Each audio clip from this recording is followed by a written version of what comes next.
Hey, thanks for coming back to Woolf Weekly. You know, we've been talking about resiliency, and this is the third week that we've talked about this.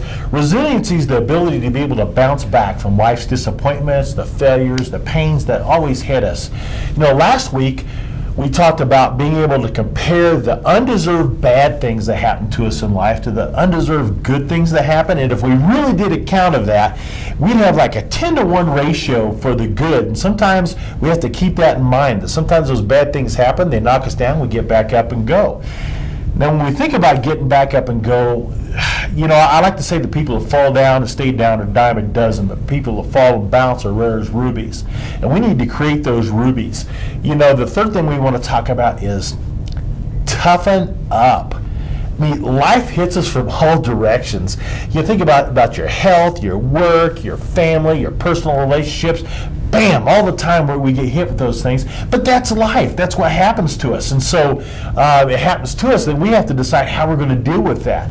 And we can toughen up, or we can be fragile. And fragility is the opposite of resiliency. And so be able to realize that, and realize that, you know, every little thing that upsets us and we fall down, that's being fragile. So we are working really hard to create students, and we need to model this as well, who are not fragile, who are resilient, who are toughing it up. You know, the earlier in life we start this process, the better. I don't know how many of you had an opportunity to read last week's newspaper article in the Courier that I wrote. It talked a little bit about allowing our kids to fall and get scraped knees and elbows, and there's so much to be learned. There's so much to be learned in a loss, and be able to gain back and be able to get that win. So we aren't doing any favors at all coddling our kids. If we do that, eventually they're going to move out of our basement and go out into the real world. And if they've been coddled, life is going to be tough. So we need to toughen up. We need to push them as much as we can. When they fall, cheer them on to get back up and go. Sometimes allow them to get back up themselves. If we don't push them, how do we know what they're capable of?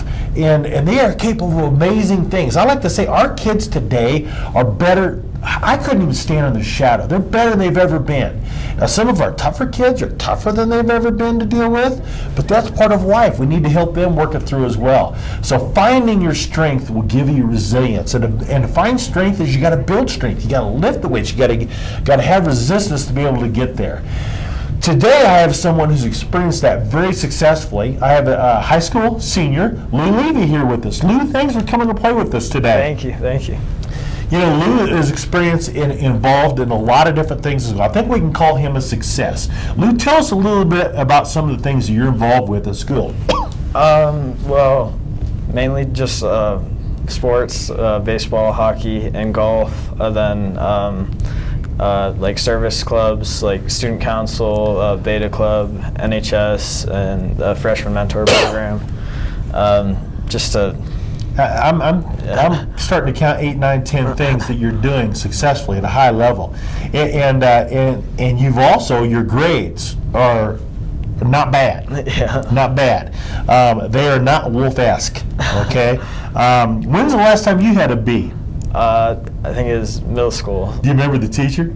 Mr. Shadell. Oh, yeah. Man, yeah, you'll remember that for the rest of your life, won't you? Yeah. But it's been a long time since he's had that, and this doesn't magically happen for Lou. Lou works hard, and there's not much downtime, is there? No, you push it hard, and that's important. I want to go back. Lou is on the hockey team, and I've had a chance to watch these guys. They're a lot of fun. I couldn't believe how good they were. I just assumed they'd be falling all over the place, and they were great. And Lou, how old were you when you first started playing hockey? 6. 6 years old. Yeah. So you hit the ice and you were off and you were going backwards and front. No. What happened when you hit the ice? I couldn't skate at all. You crashed and burned, didn't you? Yeah. You got up. Yeah. You got up a lot. Yeah. And we're proud of Lou for doing that. Now, Lou, you may not be able to tell from this film, but Lou is not built like a linebacker. right? But you're playing hockey against guys that are built like linebackers, right? Yep. And I've seen you smash and crash and burn against these guys. You got checked on the board a few times? Yeah, for sure. But I've seen you do the same. Yeah, you've done the same. So tell me about that mentality. How did you decide? Because sometimes that doesn't feel good. And about your mentality on how you decided that you were going to hang tough. It just comes with the game. Hockey it's a mindset game, like most things in life. You gotta have a good mindset. You have to just know that the physicality is part of the game, and you have to take the good with the bad. And if you're going to be successful, you have to go up against sometimes guys that are way bigger than you. Yeah. And win. Yeah, that's great. Yeah, in golf too. We went to state golf this year, and so the first time you got up and you drove the ball went right down the middle, didn't it? No, definitely. You probably don't even know where it went, did you? Probably not. Probably lost it. Yeah, it went all over the place. Yeah. And so, what kind of hours did you have to put in to perfect that? I mean, countless amount of hours, but it's not putting in hours per se. I mean, it's doing what you love and doing it. You just want to do it to the best that you can. So, I mean, to say it's putting in hours is kind of a negative denunciation on that, I guess. Yeah. And so I'd say it's just doing what you love and trying to perfect it.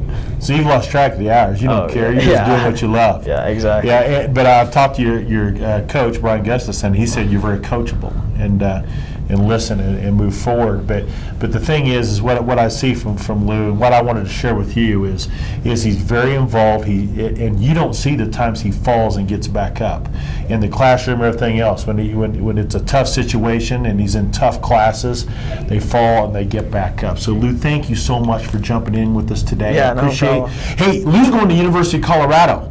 People are coming from all over the world to University of Colorado. People just like Lou.